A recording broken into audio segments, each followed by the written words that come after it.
어떤 단어를 생각할 때에 그 단어가 주는 그 분위기라는 게 있습니다.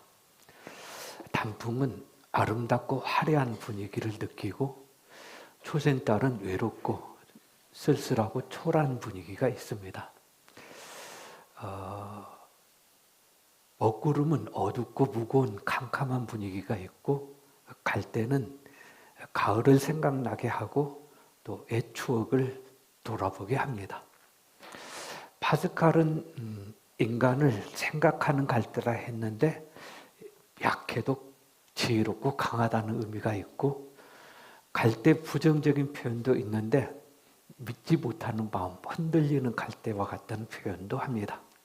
네, 오늘 본문에 예수님께서 상한 갈대를 말씀하시고 꺼져가는 심지를 말씀하시는데 좀 좋은 분위기는 아닙니다.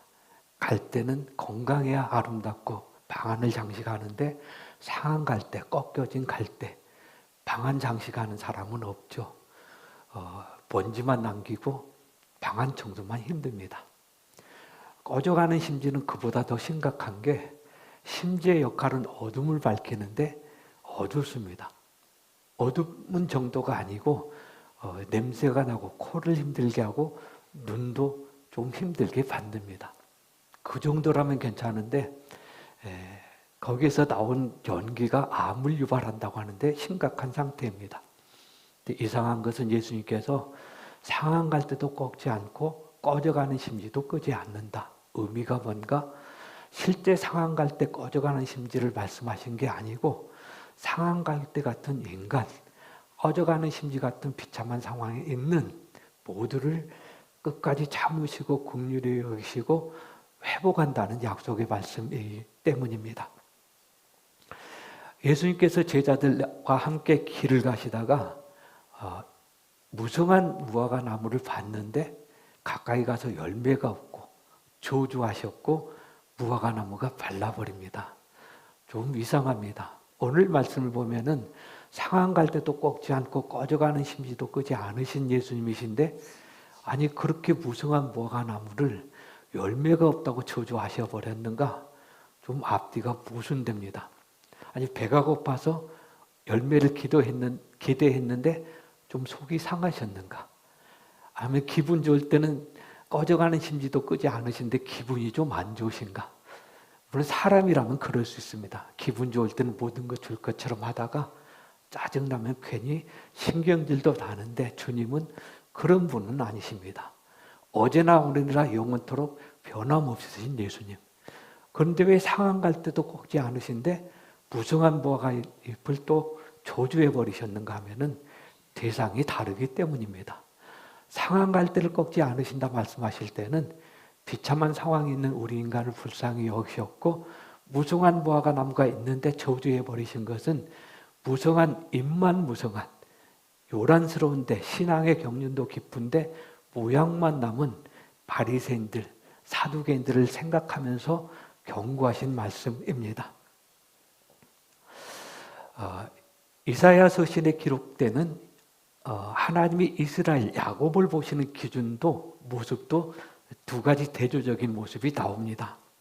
이사야 41장 8절에 보면은 나의 사랑하는 종, 택한 백성, 아브라함의 후손, 너무너무 예쁜 야곱이란 표현이 나오는데 11절에 보면은 대조적으로 버러지 같은 야곱, 엄마에게 버림받아서 핏둥이채 들판에 버둥거리고 있는 불쌍한 놈이라는 표현을 합니다. 아니 기분 좋으면 내 예쁜 놈, 기분 나쁘니까 버러지 같은 놈. 아마 부모라면 이게 가능한데 주님이 그렇게 말씀을 하십니다. 무슨 의미가 있는가?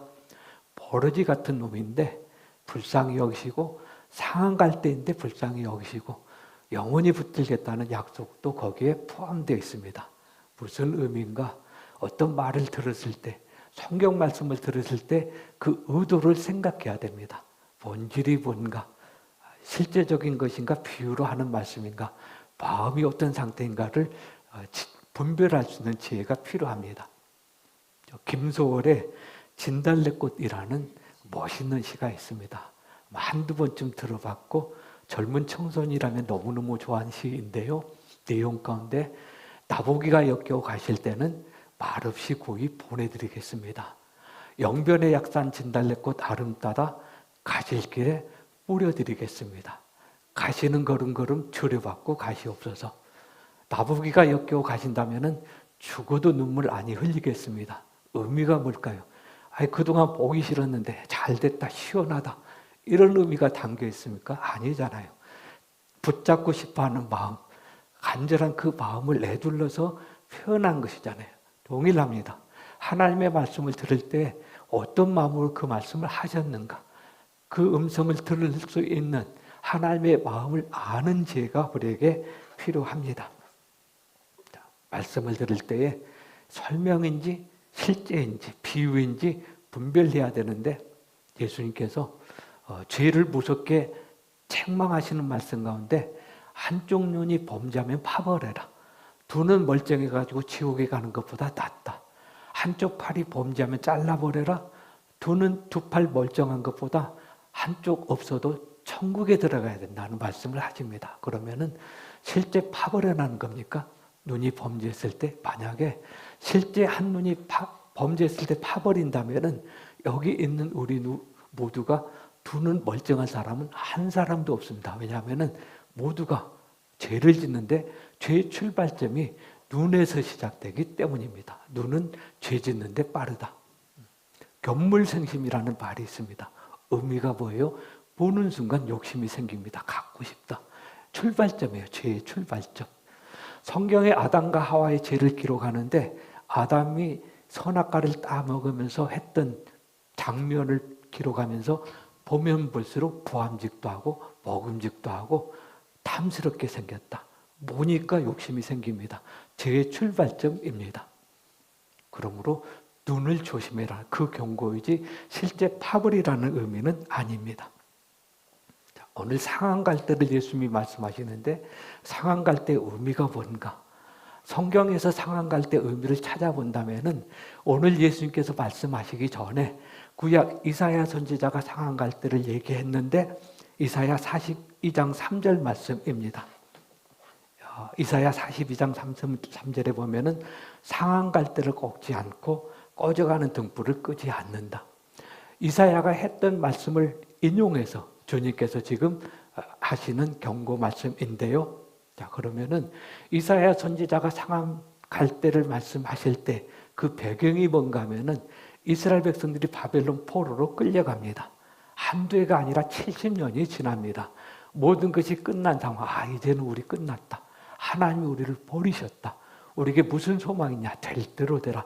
이 상황에 있는 그들을 위로하면서, 너희가 상한 갈대 같아도 꺼져가는 심지처럼 형편없어도 하나님은 변함없이 너희를 사랑한다는 위로의 말씀, 대상이 바벨론 포로에 비참한 상황을 말합니다.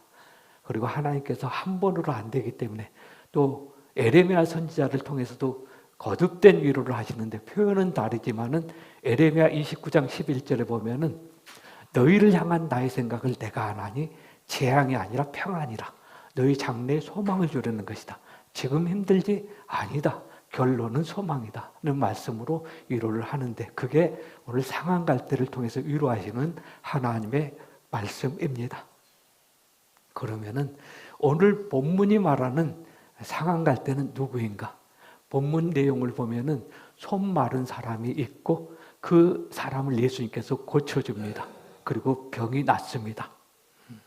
이제 한쪽 손 마른 사람을 생각하면서 상한 갈대도 꺾지 않으신다는 말씀하시는데, 왜 이 말씀을 또 하셨는가 하면은 그 고치신 모습을 본 유대인들이 생각합니다. 아니, 오늘 거룩한 날인데, 복된 날인데 저 죄인 못된 놈을 위해서 무슨 일을 하냐? 유대인들의 의식 가운데 기본 의식이 뭐냐면은 환자들은 죄인, 저주받았다. 이게 의식인데 왜 거룩한 날 그 쓸데없는 일을 하냐? 그 배경으로 예수님께서 상한 갈대도 꺾지 않으신다. 꺼져가는 심지도 끄지 않는다는 말씀을 합니다. 예수님과 유대인의 그 의식이 다르고 가치관이 다릅니다. 유대인들은 왜 저 쓸모없는 인간이라고 했는가? 유대인들은 겉에 드러난 외모, 육체를 보기 때문이고, 예수님은 그 심령, 내면, 마음 상태를 보셨기 때문입니다. 사람은 외모를 보지만은 하나님은 마음 중심을 보십니다. 유대인과 예수님의 생각, 가치관, 인생관이 다른 것처럼 우리도 동일합니다. 세상 사람과 다르고 동일한 믿음을 가진 것 같아도 뭔가 가치관은 조금은 다릅니다. 돈이 있고 인간관계가 있습니다. 어디에 가치를 두느냐에 의해서 우리 인생이 결정됩니다. 돈을 중요하게 생각하면 인간관계는 무너집니다. 인간관계를 중요하게 생각하면 좀 손해봐도 괜찮습니다. 그걸 보여준 게 롯의 하인, 아브라함의 하인이 다툴 때에 아브라함이 양보하잖아요. 네가 먼저 선택하라. 네가 다음에 나는 우하고 내가 남은 찌꺼기 차지하겠다. 그리고 아브라함이 양보했던 이유는 재물, 땅이 중요하지 않고 롯과의 관계가 중요하다고 생각했기 때문이고, 롯이 욕심부리고 삼촌이고 뭐고 우선 먹기는 꽃감이라고 좋은 땅 차지하겠다. 롯의 가치관이 뭔가 돈이 우선이라는 걸 말합니다. 우리도 동일합니다. 신앙에도 그렇습니다. 하나님을 우선으로 여기는가, 세상 기준으로 사는가. 거룩한 죄를 준비할 때 하나님 우선이면 어떤 일이 있어도 손해를 봐도 이 자리에 닿습니다. 근데 세상을 먼저 생각하면은 바쁘고 중요한 일이 있고 어쩔 수 없고, 이게 가치관의 차이입니다. 예수님의 가치관으로 사는 게 하나님의 자녀의 삶입니다. 자, 그리고 상한 갈 때는 손 마른 자를 대상으로 하신 말씀이기도 하지만은 그 질문하는, 왜 고쳤냐는 그 생각을 하는 유대인을 향한 말씀이기도 합니다. 유대인들은 자기는 상한 갈 때가 아니라고 함부로 말하는데, 예수님 보실 때는 유대인도 동일한 손 마른 자와 동일한 하나님의 은혜가 필요한 사람입니다. 착각해서 그렇습니다. 유대인들은 이방인들을 생각할 때에 개처럼 취급합니다. 좀 더 심한 표현으로는 지옥 불서식의 땔감 정도로 여깁니다. 그러면 생각해 보겠습니다. 유대인들이 원래 하나님의 백성이었을까요? 유대인들의 조상 아브라함이 원래 하나님을 아는 사람이 아니었고, 갈대아 우르에서 이방을 섬겼는데 오늘날 하나님이 부르셨어요. 그러면 동일해요. 은혜로 사는 거예요. 자신을 모르고. 우리말에 그런 속담이 있죠. 개구리 올챙이적 생각 못한다고. 유대인들에게 딱 맞는 속담입니다.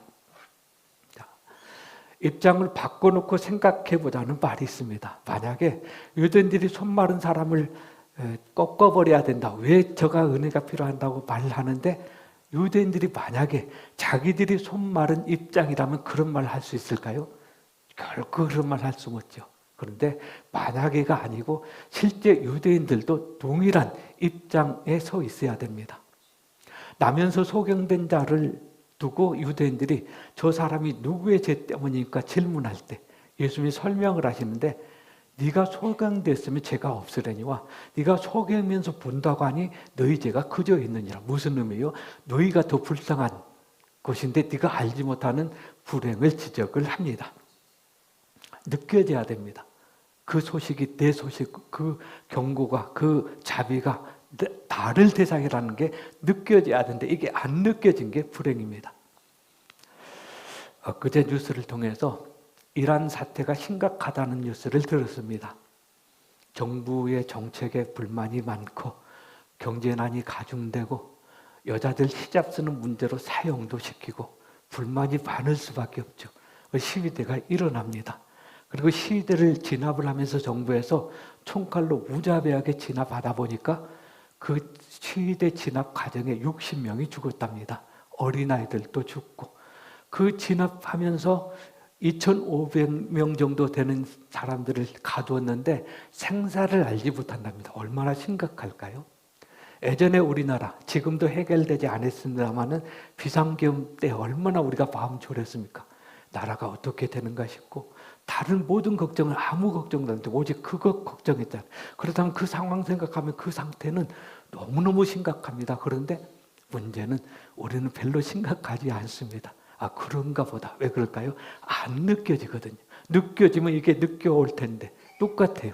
우리가 말씀을 들을 때도, 소경된 자를 바라볼 때도, 이 시간 말씀을 들을 때 나도 상한 갈 때라 이게 느껴진다면은 제가 말씀 전하지 않아도 한마디만 해도 아멘 아멘 하면서 느낌이 옵니다. 은혜가 임하는 느낌. 근데 안 느껴지면 아이고 왜 오늘은 이상한 말씀만 하지? 내가 상한 갈 때도 아닌데 뭐 때문에 내가 이 말씀 들어야지, 이렇게 바뀌는 거예요. 느껴지는 게 은혜인 겁니다. 사실 그렇고요. 우리가 몰라서 그렇습니다. 죄가 더한 곳에 은혜가 더한다는 말이 있습니다. 오해하면 안 됩니다. 죄를 많이 지으면 은혜를 많이 받는다는 것은 결코 아니고요. 죄가 느껴진 사람이 은혜를 받는다는 거예요. 아, 은혜를 더하게 하려고 죄를 많이 짓자? 아니에요. 죄가 느껴지는 사람, 작은 죄도 고통스러워하고 은혜를 사모하는데, 느껴지지 않으면 사람 죽여도 내가 무슨 죄이냐, 이런 상태로 되는데 느껴지는 게 은혜입니다.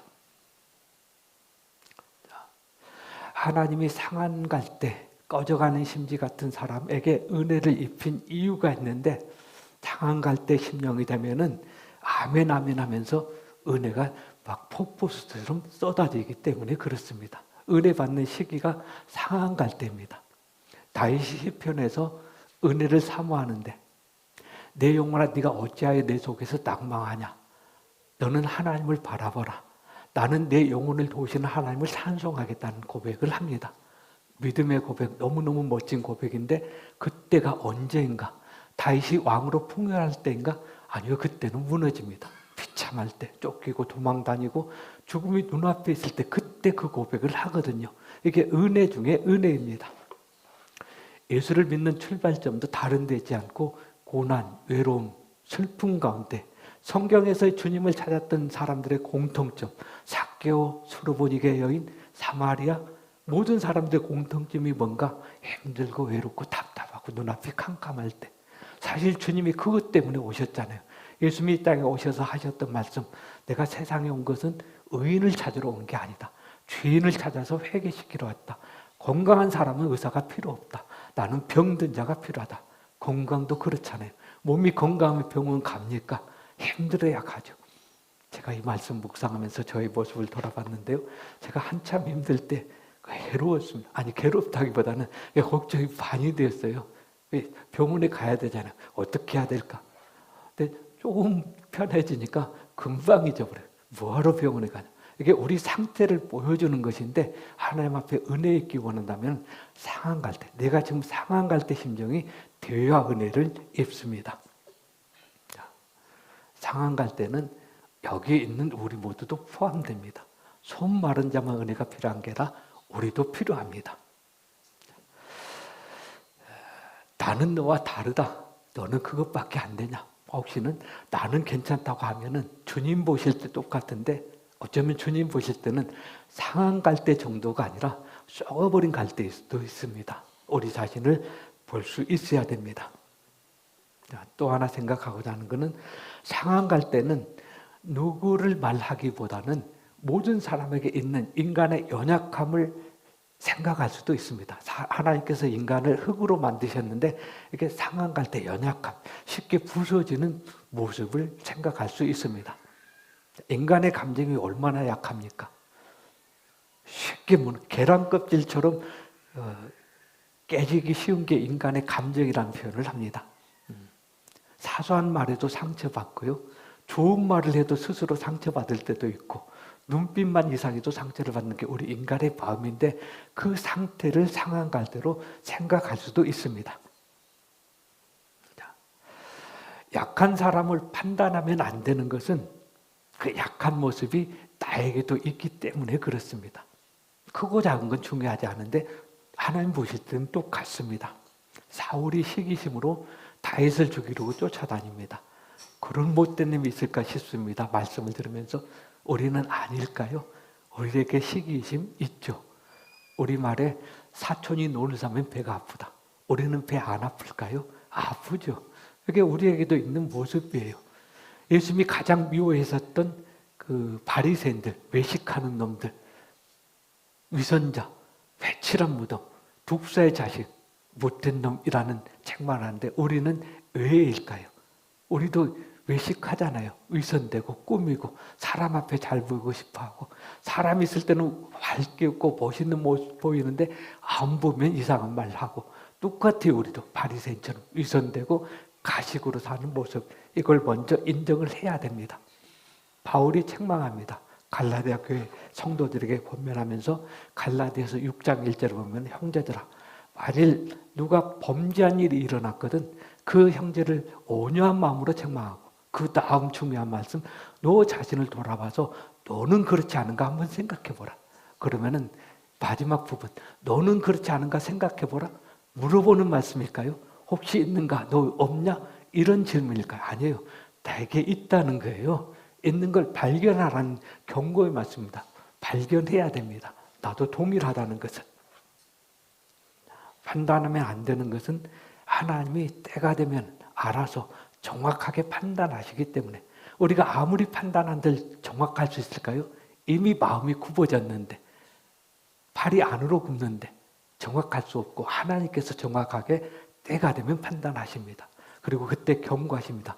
네가 하나님이냐? 하나님만 판단할 수 있는데 네가 내 대신 판단하냐? 네가 판단하는 그 판단으로 너도 판단을 받을 것이다. 무서운 경고를 합니다. 어쩌면 내가 판단한 그 사람보다 더 무서운 경고를 받을 수도 있는데 판단할 자격은 아무도 없습니다. 주님께 맡기는 겁니다. 판단하면 안 되는 것은 하나님은 약한 자를 통해서 일하시고 더 중요한 것은 약한 자를 들어서 강한 자를 부끄럽게 하시기 때문에 하나님은 그래서 약한 자에 관심이 많으시고 약한 자를 찾으시고 약한 자를 통해서 일하십니다. 로댕의 생각하는 사람이라는 작품이 있습니다. 로댕이 그 작품을 만들 때 돌로 만들었잖아요. 근데 그 로댕이 그 작품을 구상하고 만들 때 이제 재료를 찾을 때 아마 많이 고민했을 겁니다. 어떤 돌이 좋을까, 적합할까, 또 멋있게 만들 수 있을까? 당연하죠. 아니 멋있는 작품을 만드는데 재료가 좋아야죠. 썩은 돌 갖고 만들면 어떻게 엄청 정성스럽게 만들었는데 한순간에 부서져 버리잖아요. 당연히 재료를 찾죠. 근데 하나님께서는 그것과는 조금 다릅니다. 하나님도 뭔가 일하시려고 일꾼을 찾으시고 일꾼을 구하는데 로댕처럼 멋진 돌을 구하지는 않습니다. 오히려 썩은 돌을 구합니다. 왜냐하면 썩은 돌을 들어서 강한 자를 부끄럽게 하시고 교만한 자를 대적하시기를 원하시는 하나님이시기 때문입니다. 하나님이 택한 백성들은 거의 다 썩은 돌에 해당됩니다. 그러니까 썩은 돌에 있을 때 상처받을 이유도 없고 낙심할 이유도 없고 하나님께서 나를 부르시려고 썩은 돌로 만들었구나. 이렇게 기대하면 딱 맞습니다. 야곱이 그랬잖아요. 간사하고 도적질하고 죽을 때까지 계속 반복되는데 그 야곱을 선택하셨거든요. 예수님의 제자 가운데 사랑의 사도 요한, 죽을 때까지 계속 사랑을 고백했던 요한이 원래 사도였을까요? 분노가 가득했던 못 말리는 사람, 복음을 안 받아준다고 하늘에서 불을 내려가지고 불고기 만들어 먹으면 좋겠다. 이게 요한이었거든. 그 요한을 바꿔서 일하시는 게 하나님이십니다. 바울은 더 그렇죠. 바울이 예수를 알기 전에 예수 믿는 자를 핍박하는 괴수, 죄인 중 괴수. 그 바울을 바꾸셨습니다. 그리고 멋지게 사용하십니다. 만약에 우리의 생각으로 저 쓸모없는 자, 저런 못된 놈을 왜 살려도 그렇다면 아마 복음의 방향이 달라졌을 겁니다. 우리도 예수를 믿을 수 없을 수도 있고 더 늦어졌을 수도 있고 이후에 복음이 우리나라에 들어왔을 수도 있습니다. 그리고 우리가 이 자리에 앉아있을 자격도 없습니다. 쓸모없는 자를 선택하신 하나님의 의미, 뜻을 깊은 뜻을 이해를 해야 됩니다. 자, 헌 집을 리모델링해서 새 집 만드는 것보다 빈 땅에 집 짓는 게 훨씬 편합니다. 그러잖아요. 하나님 입장에서도 그럴 겁니다. 골치 아픈 사람 바꿔서 몇십 년 참고 기다리는 것보다 그냥 없애버리고 새롭게 만드실 수도 있습니다. 하나님의 능력은 충분하거든요. 더 멋지게, 타락했으면 또 새롭게. 그럼에도 불구하고 그렇게 하신 것은 하나님이 상한 갈대를 향한 마음을 우리에게 보여주고 있습니다. 말씀을 묵상하면서 저의 모습을 잠깐 생각해 봤는데 사실 저도 상한 갈대였고 꺼져가는 심지였고 어쩌면 그보다 더 형편없는 모습이었는데 하나님께서 어느 날 부르셨고 오래 참으셨고 위기 가운데 보호해 주셨고 오늘 이 시간 저를 만드셨는데 생각해 보니까 제가 느끼는 부분은 빙산의 일각에 불과하고 엄청 많은 시간들을 엄청 많은 순간들을 참으셨다는 것을 생각했는데 그 하나님의 사랑이 느껴져야 됩니다. 세상은 상한 갈 때는 쓸모없는 사람은 없어져야 세상이 밝은 세상이 된다라고 생각을 합니다. 맞죠? 아니 꺼져가는 심지 놔두면 방안만 어둡고 암 유발하고 안 좋잖아요. 그런 원리로 세상에서는 상한 갈 때는 그냥 싹부터 잘라버려야 된다. 꺼져가는 심지는 꺼야 건강에 유익하다. 사회가 건강한 사회가 된다라는 논리를 갖고 세상을 삽니다. 니체라는 사람이 그랬답니다. 약자를 돌보는 것은 악한 것이다. 선한 것이 아니고 그 쓰잘데없는 일 하지 마라. 약자를 없애버려야 건강한 사회가 된다. 농부가 농사를 지을 때 가지치기를 하잖아요. 건강한 가지는 놔두잖아요. 나쁜 가지는 쳐야 되고 그래야 나무가 건강해. 그 원리로 썩은 가지는 잘라버려라. 그래야 사회가 건강하다라는 논리를 펴는데 하나님은 그렇지 않습니다. 자, 호랑이가 새끼를 기를 때에 새끼가 여러 마리 있으면은 어느 정도 자라면 절벽 밑으로 밀어버린답니다. 그리고 혼자 힘으로 올라오는 새끼만 기른답니다. 왜냐하면 올라오지 못한 새끼는 어차피 약한데 길러봤자 험한 세상에서 버틸 수 없기 때문에 강한 자만 양육한다는 거예요. 생각해 보면 강한 호랑이만 세상에 남을 것 같죠? 이상한 것은 세상은 맹수들은 사라지고 토끼 같은 온순한 토끼들이 많습니다. 왜 그럴까요? 하나님께서 보호하시기 때문에 그렇습니다. 학자들은 나름대로 어떤 논리를 폈는데 그게 아니라 하나님의 세상을 보호하시는 원리 아래 있어서 그렇습니다. 그리고 하나님은 그냥 보호하시는 정도가 아니라 끝까지 죽을 때까지 변함없이 사랑한다는 약속을 하는데 그게 오늘 20절 말씀 상한 갈대를 꺾지 아니하며 꺼져가는 심지를 끄지 아니하기를 심판하여 이길 때까지 하리라. 끝까지 보호한다는 약속. 가끔 말씀드리는 구원의 서정 가운데 8번째 견인 포기하지 않으신 하나님. 그 하나님 까닭에 오늘 이 자리에 여기에 앉아 있었고요. 앉아 있을 수 있고. 요한복음 13장에서 예수님께서 제자들 사랑하시는데 끝까지 사랑하셨다는 표현을 합니다. 끝까지 사랑하신 표현이 있었기 때문에 그 사랑이 있었기에 베드로가 도망갔지만 다시 돌아와서 반석이 될 수 있었고 오늘 이 자리에 우리가 예배를 드릴 수 있었고 그리고 그 약속 아래에 있기 때문에 구약의 약속도 가능합니다. 잠언에 보면은 7번 넘어질지라도 반드시 다시 일어난다. 우리 힘으로 일어날 수 없는데 하나님의 사랑이 우리를 붙들기 때문에 가능하다는 표현이기도 합니다. 말씀을 마무리합니다. 상한 갈대를 꺾지 않고 꺼져가는 심지도 끄지 않으신 하나님, 그 하나님의 마음을 말씀을 통해서 알았는데 이게 우리에게 너무 소중합니다. 왜냐하면 우리가 힘들 때 있잖아요. 그때 이 말씀을 붙들면 우리가 위로를 받기 때문에 그리고 하나님께서 우리를 통해서 하나님의 형상 아름다움을 드러내기를 원하시는데 우리가 상한 갈대 볼 때 있잖아요.